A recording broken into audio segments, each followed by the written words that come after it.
Comment peut-on prouver que le courant circule depuis la Terre? Parce que la Terre, c'est un énorme condensateur, pour ainsi dire, et si nous ne détectons pas de courant électrique, alors il n'y a pas d'usure non plus. Bonjour chers spectateurs, nous vous accueillons à nouveau dans notre studio de podcast. Et aujourd'hui, notre invité est Victor Tenoff. Nous allons continuer à aborder les sujets les plus importants et intéressants concernant les technologies. Victor, bonjour. Bonjour chers amis. Bonjour Alexandre. Merci de m'avoir invité. Je suis ravi d'être votre invité et je répondrai volontiers à vos questions. Eh bien, si c'est avec plaisir, alors commençons sans tarder. La première question que j'aimerais aborder concerne le sujet de la mise à la terre. C'est une partie très importante de tout le mécanisme, disons, de toutes les technologies, car elle est responsable de la restauration. Parlons donc peut-être de la façon dont la technologie de la mise à la terre est organisée. Commençons par le tout début, par la façon dont nous en sommes venus à la mise à la terre et pourquoi il est nécessaire de l'utiliser. Mais encore une fois, ce n'est pas nous allons revenir à Yuri Stepanovich Rybnikov. C'est lui, dans ses expériences. Et d'ailleurs, il ne serait sans doute pas inutile de parler de cette expérience, car tout cela a été prouvé expérimentalement et est utilisé. Alors commençons par un rappel historique. Oui, un rappel historique. Yuri Stepanovich Rybnikov, lorsqu'il développait son tribogénérateur, ou plutôt non pas un tribogénérateur, mais un dispositif de pulvérisation triboélectrique, avait pour tâche de créer un appareil capable d'appliquer de la peinture en poudre sur les éléments à peindre. Si vous pouvez intégrer dans le cadre des images pertinentes dont je vais parler, cela aidera les spectateurs à mieux comprendre le concept. Donc, lorsqu'il faisait passer des poudres fines, c'est-à-dire des particules extrêmement petites et légères, à travers le tribogénérateur, à travers le dispositif de pulvérisation triboélectrique, il a découvert, de façon assez surprenante, qu'un courant électrique continu était généré. S'il ne le dirigeait pas vers la Terre, ce courant, d'abord, il recevait des décharges électriques, et ensuite, le système cessait de fonctionner. Il arrêtait de charger la poudre, pour ainsi dire, et elle ne se déposait plus sur la pièce. Il a donc mis à la terre son dispositif de pulvérisation triboélectrique, et le système a commencé à fonctionner. Il n'était plus électrocuté, d'une part, et d'autre part, il obtenait des valeurs allant jusqu'à 200 milliampères de courant électrique, et la poudre se fixait alors sur la pièce. Mais, encore une fois, la fixation n'était pas aussi solide qu'il l'aurait souhaité. La pièce était suspendue dans la chambre de pulvérisation, la poudre était appliquée dessus, le nuage de poudre se déposait sur la pièce, mais dans certains coins, dans des endroits difficiles d'accès, elle adhérait mal. C'est pourquoi il a eu l'idée de mettre cette pièce à la terre. Pourquoi? Parce qu'il a réfléchi. S'il envoie l'électricité excédentaire à la terre, cela signifie que les particules de poudre sortent avec une charge insuffisante, elles atteignent la pièce, et si elle est mise à la terre, en théorie, les charges électriques de la Terre devraient recharger cette particule, et ainsi elle s'y fixerait grâce à elle, c'est-à-dire, en d'autres termes, il pensait que la mise à la terre de la pièce pourrait permettre aux particules de poudre, qui n'avaient pas suffisamment de charge électrique en arrivant, de recevoir une charge supplémentaire provenant de la Terre elle-même, ce qui améliorerait leur adhérence à la surface de la pièce, même dans les zones les plus difficiles d'accès, là où l'adhérence était auparavant insuffisante ou problématique.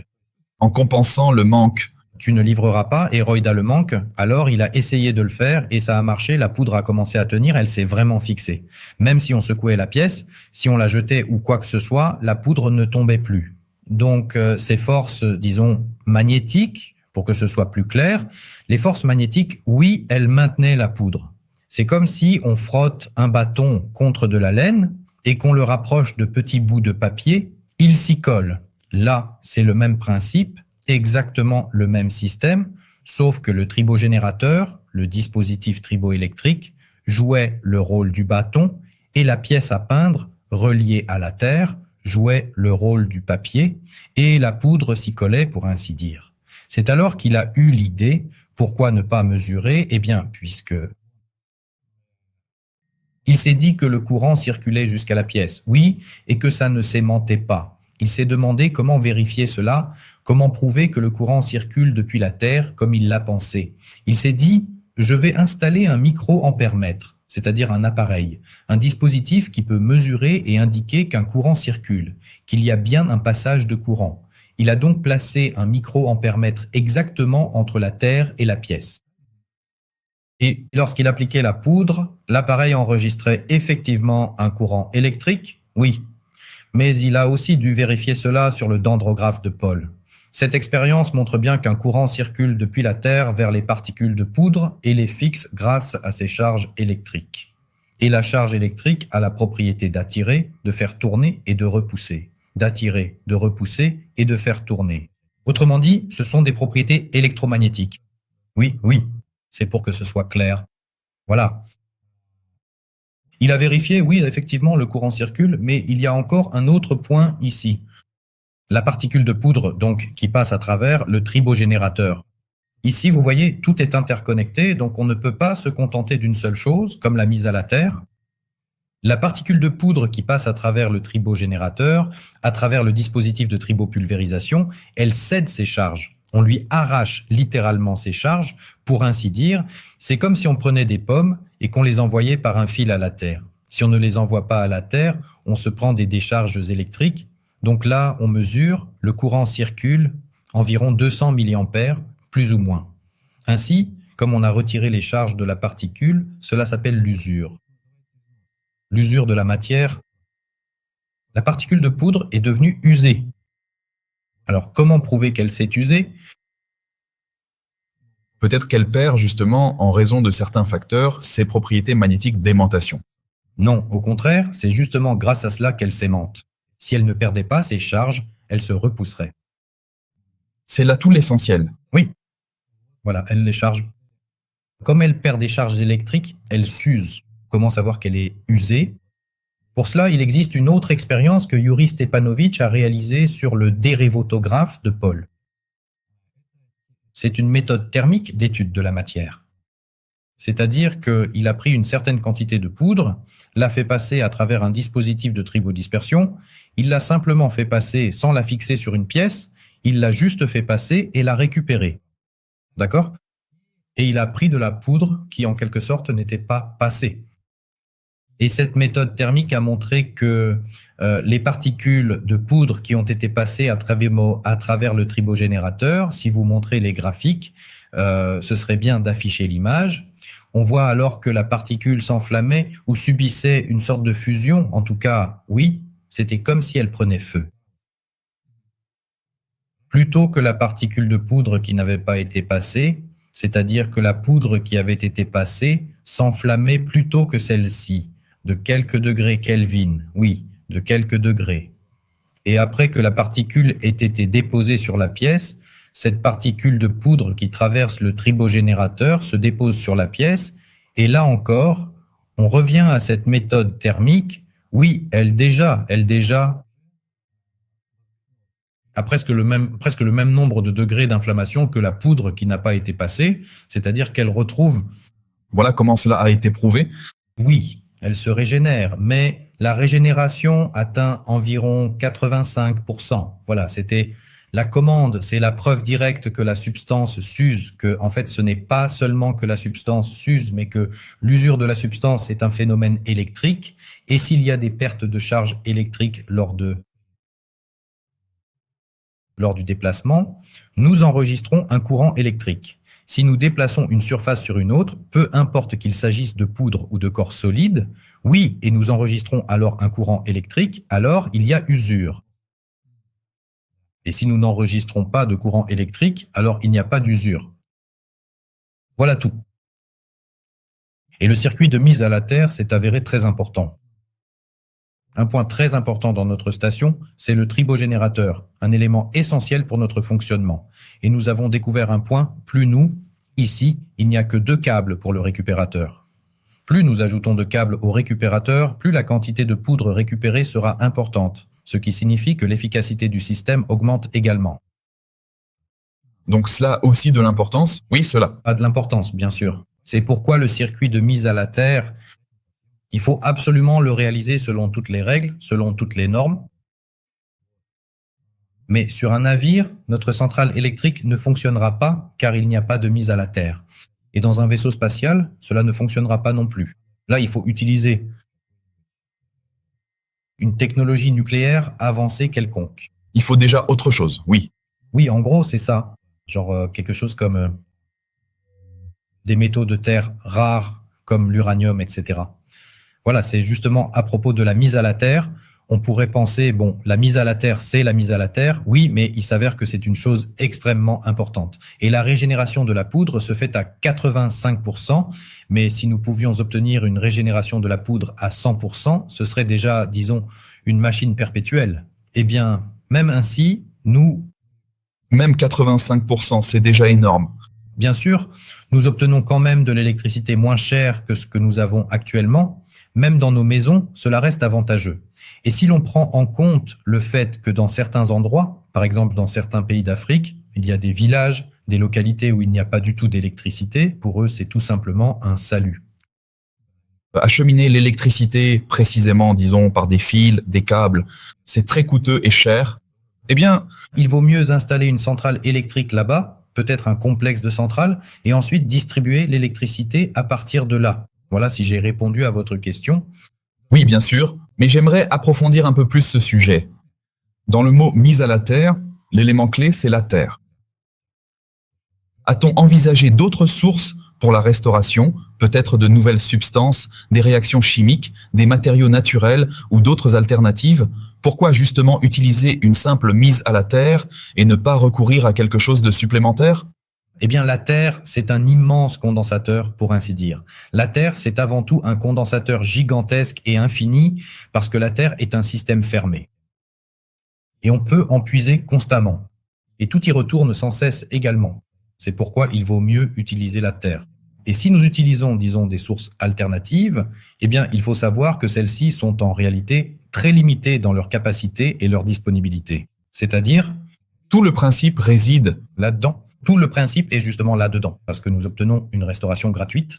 Et si nous utilisons des sources extérieures, eh bien, ce n'est pas la même chose, c'est trop peu. Par exemple, si nous utilisons des sources pour restaurer des pièces métalliques usées, de grandes pièces, pas des poudres, mais des morceaux de métal, des mécanismes ou autre chose, là, cela sera utile. Oui, si nous connectons une source d'alimentation externe. Mais bien sûr, dans certains modes, il faut tout ajuster car ce n'est pas si simple. Rien ne fonctionnera, il faut tout tester expérimentalement, ajuster, et alors le système fonctionnera. Mais par exemple, il existe des mécanismes de cintrage de tuyaux, qui plient des tuyaux. Supposons que dans les entreprises minières, il y a des équipements qui fabriquent des stries, les soi-disant tubes de passage minier. Ce ne sont pas des tubes complets, c'est-à-dire qu'ils ne sont pas fermés, il y a un joint ouvert. Et là, les rouleaux qui plient ces stries s'usent très rapidement. Il y a de la déformation, de l'usure, et ils s'usent et ils les affûtent constamment. Ils utilisent de l'acier de roulement. Bref, c'est un processus laborieux et coûteux. Voilà, si on applique de l'électricité à ces rouleaux, mais il faut d'abord mesurer combien d'électricité ils consomment. Si on fabrique un appareil qui leur fournit la quantité d'électricité nécessaire, alors il n'y aura plus d'usure. Oui, Eh bien, il y a certains coûts et circonstances liés à cela. oui, il faudra installer du métal à la naissance, il faudra expérimenter. Oui, non, je ne pense pas qu'il y ait une grande tension là-bas.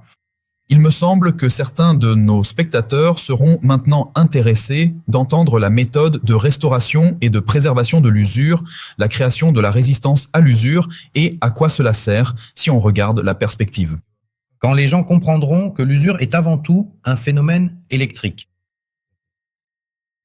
Alors, à partir de là, on pourra déjà identifier et trouver des méthodes de traitement ou plutôt de restauration. J'aimerais poursuivre le sujet de la Terre. Après tout, nous ne pouvons pas parler de l'espace maritime, de l'eau ou de l'espace cosmique. Nous parlons de la Terre. La présence de différentes impuretés dans le sol a-t-elle une influence quelconque? C'est-à-dire, par exemple, cette Terre est très fertile, c'est-à-dire de l'humus, on peut le dire ainsi, ou bien il s'agit d'une région sablonneuse, rocailleuse. La teneur en différents composants dans le sol influence-t-elle l'efficacité de la restauration?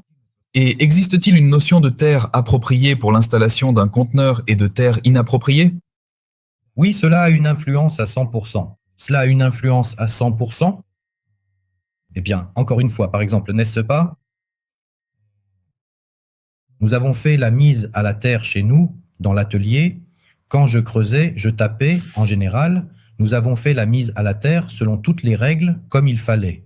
Mais chez nous, l'humidité est élevée, même si le sol est ordinaire, de la terre normale, un peu d'argile, quelque chose comme ça, comme dans la plupart des cas. Mais elle est tellement humide, c'est comme si j'avais presque atteint l'eau en creusant, en fait, oui. Et nous l'avons salée, c'est-à-dire que nous avons saupoudré de sel. Et en fait, on n'aurait pas eu besoin de le faire parce qu'on a créé une sorte de pile. Tu sais, ça a commencé à s'oxyder. Ah oui. Et cette réaction d'oxydation produisait une plus grande quantité d'électricité. Mais ce n'est pas si mal, bien sûr, d'un côté pour la récupération, mais d'un autre côté, la mise à la terre se dissout là-bas, en quelque sorte. Le métal lui-même, c'est pourquoi une réaction chimique indésirable avait lieu. Bien sûr, c'est pourquoi ici, il faut absolument examiner le sol d'abord. En général, c'est le plus ordinaire, que ce soit là-bas ou autre. Si c'est une sorte de terre meuble, un sol, mais ici, le principe principal est qu'il faut creuser au moins 3 mètres pour que vous... Il s'avère qu'il y avait des colonnes, disons, de mise à la terre. Elles doivent mesurer au moins 3 mètres et le circuit doit être relié entre eux, bien soudé. Et une barre doit être amenée vers le haut. Si c'est du sable ou autre chose, tout cela fonctionnera. En principe, ici, il faut tout mesurer. Si la mise à la terre ne convient pas vraiment, c'est-à-dire qu'ici, encore avant l'installation du conteneur, tout cela, le processus d'étude des mesures est effectué à l'avance. Bien sûr, tout cela se fait. Oui, tout cela se fait. Et le conteneur est installé là où c'est favorable, ou bien la mise à la terre peut être amenée là-bas.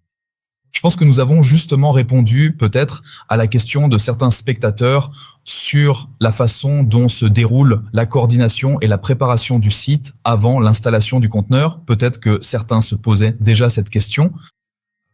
Eh bien, j'aimerais aussi aborder un sujet tout aussi important. Avec le mot électricité, le mot sécurité va toujours de pair.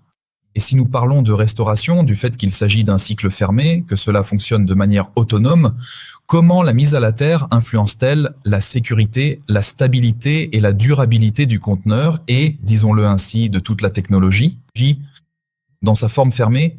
La mise à la terre, ici, n'influence que la restauration, mais la station elle-même, en ce qui concerne son contenu, est en principe sûre. Qu'avons-nous là? Nous avons un conteneur, enfin un compresseur. Nous avons un compresseur qui comprime l'air. En fait, même si ce compresseur devenait incontrôlable et commençait à pomper de l'air sans contrôle, alors des réservoirs dans lesquels il finit par arriver, dans ce réservoir, cet air s'accumule. Mais le réservoir commencera à relâcher, il a une valve mécanique, il va simplement relâcher l'air et il ne pourra pas en accumuler davantage. Et la mise à la terre elle-même, nous n'en avons besoin que pour la restauration. Et c'est tout, en principe. Et tout le reste, c'est déjà le tribogénérateur qui fonctionne.